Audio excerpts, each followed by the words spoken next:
被揭金库夜生烟，地宫暗凿苦无眠。电波截断惊天秘，权柄深藏隐龙渊。大家好，在下奇闻居士。1971年深夜，寂静的伦敦街道，一伙人不是在酒吧狂欢，而是在地底挖隧道，目标直指英国最坚固的银行金库。更诡异的是，他们的行动被一个无线电爱好者全程监听，但他报案后，警察却似乎不那么积极，价值数百万英镑的财物被洗劫一空。可这仅仅是冰山一角，真正吸引眼球的是，这起案件背后隐藏着更深的秘密，王室的丑闻、政府的掩盖，以及永远无法解开的谜团。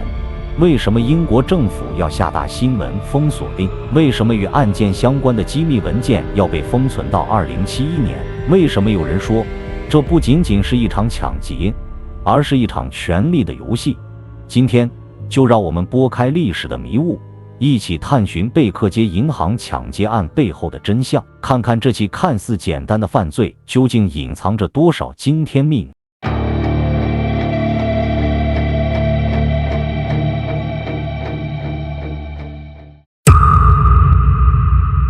在伦敦雾都那迷人的阴影下，贝克街不仅仅是福尔摩斯的故乡，也是财富与秘密交织的场所。1971年9月，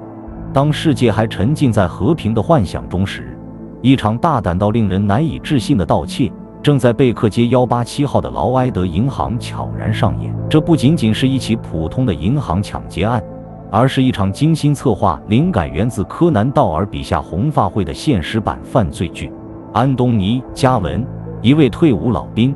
曾经在皇家碎发枪团服役过的他，拥有着远超常人的组织能力和军事素养。加文对银行保险库垂涎已久，他深知那里存放着伦敦富豪们最为珍视的财富以及不可告人的秘密。为了实现自己的野心，他开始招募各路能人异士。首先加入的是雷金纳德·塔克，一位二手车销售员。他没有犯罪记录，却有着过人的胆识和冷静的头脑。塔克化身为彬彬有礼的绅士，在劳埃德银行开设账户，租用保险箱，并多次进入金库踩点，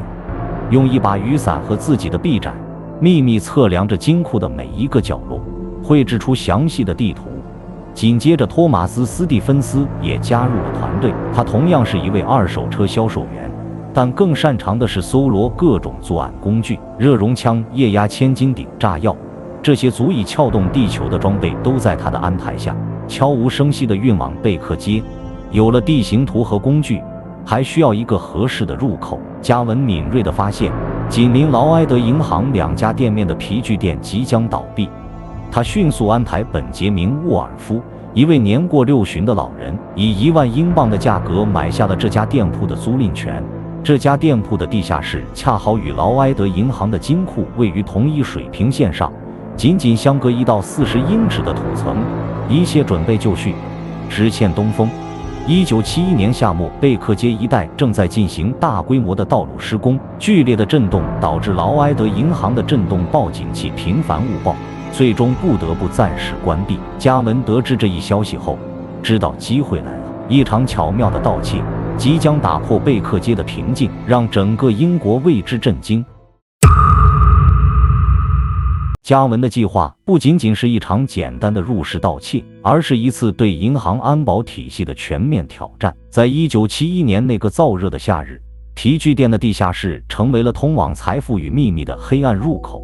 为了不引起外界的注意，加文和他的同伙们只在周末夜间进行挖掘工作。他们用手推车将一桶桶泥土运出，再用塑料布遮盖，悄无声息地倾倒在店铺后院。这条长达40英尺的隧道，不仅要穿越坚硬的泥土和岩石，还要避开纵横交错的地下管线，容错率几乎为0。在狭小而黑暗的隧道里，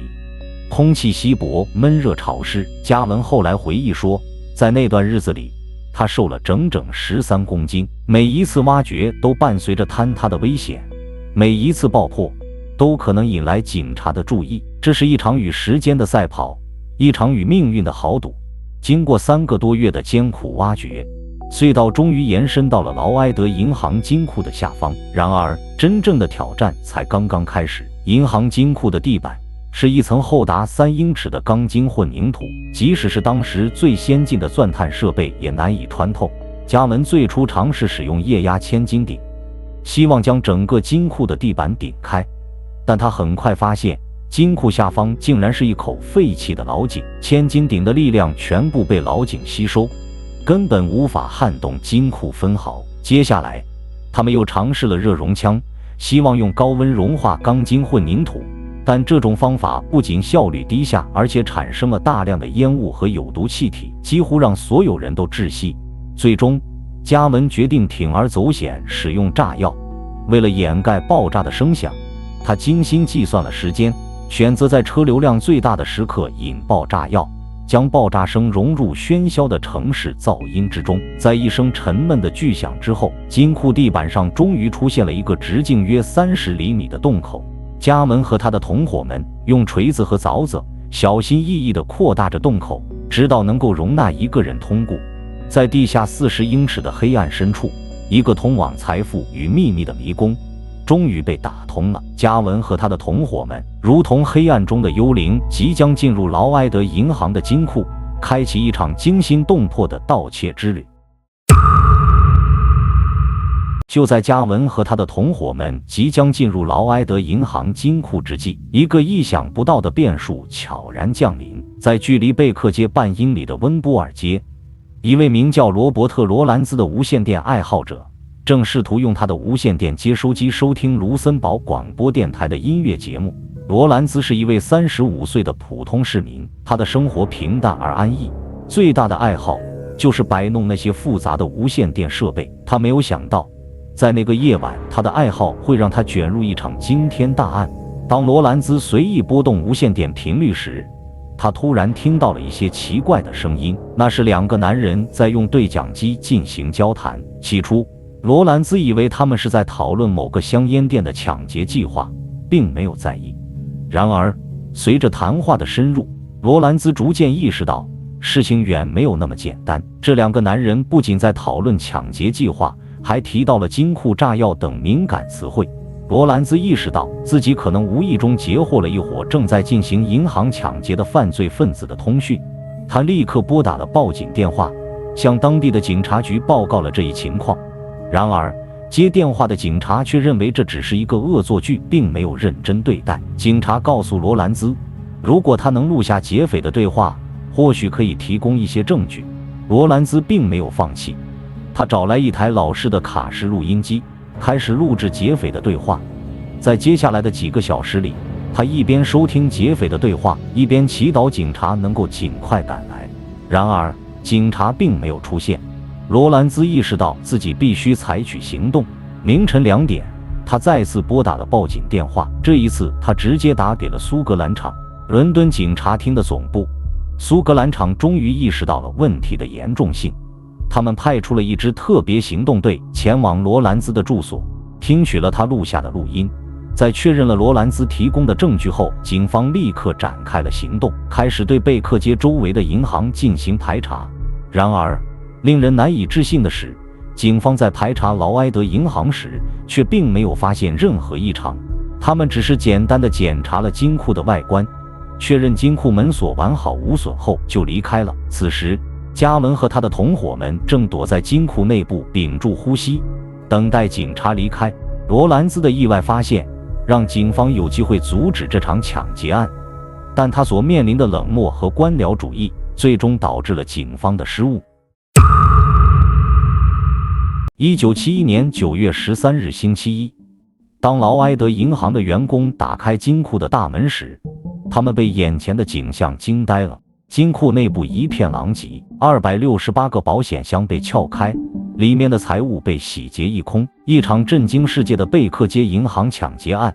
终于浮出水面。警方立刻展开了调查，并很快锁定了犯罪嫌疑人。在加文团伙中，本杰明·沃尔夫成为了突破口。警方根据租赁合同上的名字很快找到了他，并顺藤摸瓜逮捕了加文、塔克和斯蒂芬斯。然而，警方仅仅追回了23.1万英镑的赃款，与实际损失相比只是冰山一角。加文、塔克和斯蒂芬斯被判处12年监禁，沃尔夫因年事已高，被判处8年监禁。然而，这起案件并没有因此而结束，反而引发了更多的猜测和阴谋论。一个最引人注目的说法是，英国政府发布了新闻封锁令，阻止媒体对该案件进行深入报道。这一说法并非空穴来风，在抢劫案发生后的几天里，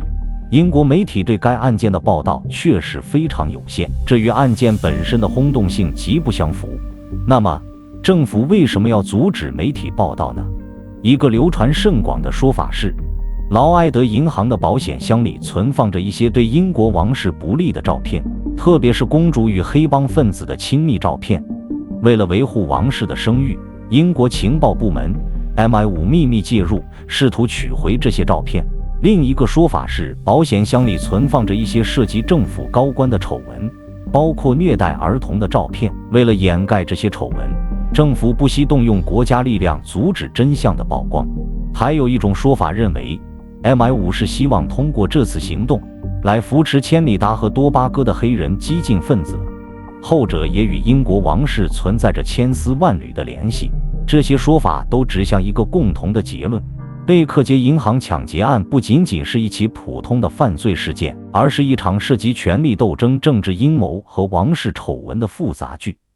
至今，我们仍然无法得知当年劳埃德银行的保险箱里究竟存放着什么样的秘密，那些被盗的财富最终又流向了何方？MI5 是否真的参与其中，又扮演了什么样的角色？这些问题如同贝克街的迷雾一般笼罩着这场抢劫案，让其成为一个永远无法解开的谜团。